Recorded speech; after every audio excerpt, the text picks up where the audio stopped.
உம்மை அறிந்தவர் இல்லை, உம்மை புரிந்தவர் இல்லை, உம்மை கண்டவர் இல்லை, உமக்கு உருவங்கள் இல்லை. நீரே உன்னதர், நீரே பரிசுத்தர், நீரே மகத்துவர், உம்மை ஆராதிப்பேன். நீரே உன்னதர்.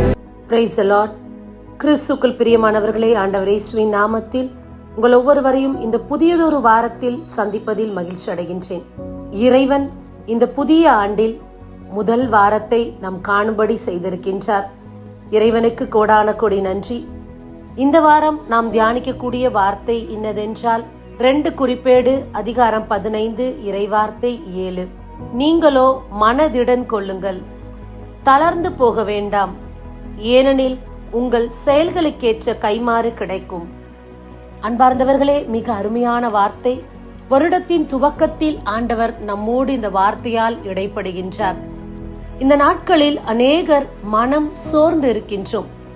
புதிய ஆண்டு பிறந்திருந்தாலும் கடந்த ஆண்டு நமக்கு நடக்காத நிகழ்வுகள், இப்படிதான் என்று தீர்மானம் செய்த காரியங்கள் எல்லாம் அப்படியே இருக்க, இனி இப்படிதான் என்னுடைய வாழ்வு கழிய போகின்றது, என் உடல் சுகம் இப்படிதான் இருக்க போகின்றது, என்னுடைய குடும்ப சமாதானமும் இப்படித்தான் இருக்க போகின்றது, இனி இதற்கெல்லாம் விடிவு கிடையாது, இந்த குறையெல்லாம் நான் ஏற்றுக்கொண்டு அப்படியே என் வாழ்க்கையை நடத்த வேண்டும் என்று நினைத்து நம்முடைய மனம் இன்றைக்கு சோர்ந்திருக்கின்றது.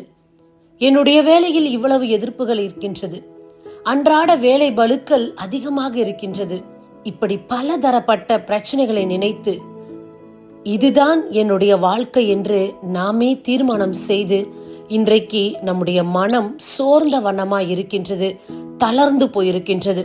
தளர்ந்து போக வேண்டாம் என்று இந்த வார்த்தை கூறுகின்றது.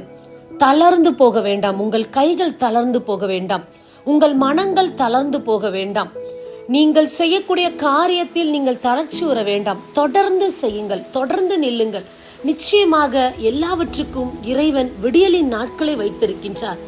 வசனம் சொல்லுகின்றது, உங்கள் செயலுக்கேற்ற கைமாறு நிச்சயமாக கிடைக்கும்.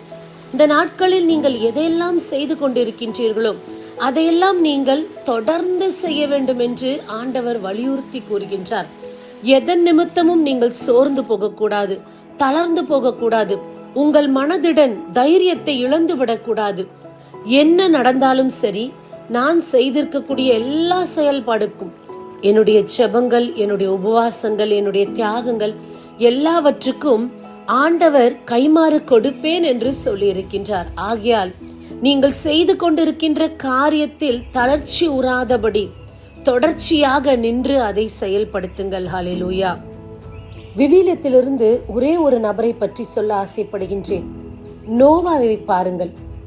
நோவாவிடம் ஆண்டவர் பேழையை கட்ட சொல்லிக் கொடுத்தார். எத்தனையோ எதிர்ப்புகள். அந்த ஜனங்கள் மழை என்ற ஒன்றை காணாத ஒரு காலம் அது. அப்பேற்பட்ட காலத்தில் பெரிய வெள்ளம் வரப்போகின்றது, அதற்காக இந்த பேழையை ஆண்டவர் கட்ட சொன்னார் என்று நோவா கட்டி கொண்டிருக்கிறார். எத்தனை எதிர்ப்புகள், எத்தனை அவதூறான வார்த்தைகள். நோவாவை பற்றியே, அவருடைய நடத்தையை பற்றியே, அவருடைய சிந்தனையை பற்றியே, அவருக்கு ஏதோ மனநிலை சரியில்லாதவர் என்று பேசக்கூடிய விதத்தில் எத்தனையோ எதிர்ப்புகள் இருந்திருக்கும். எங்கோ ஒரு இடத்தில் நோவாவும் மனம் சோர்ந்திருப்பார், கைகள் தளர்ந்திருப்பார். ஆனால் அவர் அதை விடவே இல்லை. ஆண்டவர் வாக்குரைத்திருக்கிறார், நிச்சயமாக செயல்படுத்துவார் என்று திரும்ப திரும்ப மனதிடன் கொண்டார், தைரியத்தை ஏற்படுத்தினார், தொடர்ந்து பேழையை கட்டி முடித்தார். அவர் செய்த செயல்பாட்டுக்கு பெரிய கைமாறு கிடைத்தது. தன்னுடைய குடும்பம் மட்டும் அந்த நாளில் மீட்கப்பட்டது.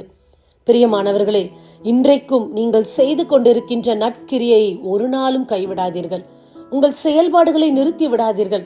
இத்தனை நன்மைகள் நான் இவர்களுக்கு செய்கிறேன், ஆனாலும் என்னை புரிந்து கொள்ளவில்லை, என்னை அவதூறாக பின்னாடி பேசிக் கொண்டிருக்கின்றார்கள், என்னுடைய உழைப்புக்கு இந்த இடத்தில் அங்கீகாரம் கிடைக்கவில்லை, நான் இவ்வளவு ஜெபித்திருக்கிறேன், என் ஜெபத்திற்கு பதில் வராதபடி இருக்கின்றது, என்னுடைய உடலில் இருக்கக்கூடிய சுகவீனம் அப்படியே இருக்கின்றது, இந்த சுகவீனம் என்றைக்கு சுகமாக மாறும்? நான் செபித்துக் கொண்டு இருக்கிறேன், விசுவாசத்தோடு இருக்கிறேன் என்று இந்த நாளில் உங்கள் யோசனைகள் பலதரப்பட்டதாக இருக்கலாம். உங்கள் மனதிடனை சோர்வுற செய்ய இந்த எண்ணங்கள் உறுதுணையாக இருக்கலாம். ஆனால் ஒரு விசையும் இந்த எண்ணத்தின் நிலைப்பாட்டுக்குள் நின்று விடாதீர்கள். இதற்கு அப்பாற்பட்ட விதத்தில் உங்கள் செயல்களுக்கெல்லாம் கைமாறு கிடைக்கும் என்று ஆண்டவர் கூறியிருக்கின்றார். தொடர்ந்து செபியுங்கள், தொடர்ந்து நற்கிரியை செய்யுங்கள், தொடர்ந்து உங்கள் வாழ்க்கை ஓட்டத்தை ஓடுங்கள்.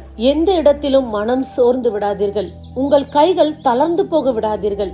நிச்சயமாக இறைவன் இந்த நாட்களில் உங்கள் செபத்திற்கும் உங்கள் காரியத்திற்கும் உங்கள் செயல்பாடுகளுக்கெல்லாம் மிகுந்த கைமாறு கொடுப்பார். அவர் வாக்குரைத்தவர், உண்மையுள்ளவர். அவரை மட்டும் நம்பி வாழ்க்கை பயணத்தை தொடர்ந்து பயணிப்போம். ஆமேன். God bless you. உங்களை முடிச்செபிப்போமா? இரக்கமே உருவான இறைவா, அருமையான வார்த்தையை கொடுத்து இந்த நாளில் எங்களோடு கூட இடைப்பட்டதற்காக நன்றி. சோர்ந்த எங்கள் இருதயத்தை நீர் திடப்படுத்தினதற்காக நன்றி. வரக்கூடிய நாட்களில் நாங்கள் செய்த ஒவ்வொன்றுக்கும் நீர் கைமாறு கொடுக்க போவதற்காக நன்றி. எங்கள் செபங்களை இயேசு கிறிஸ்துவின் நாமத்தில் நாங்கள் எடுக்கிறோம் தகப்பனே. ஆமேன்.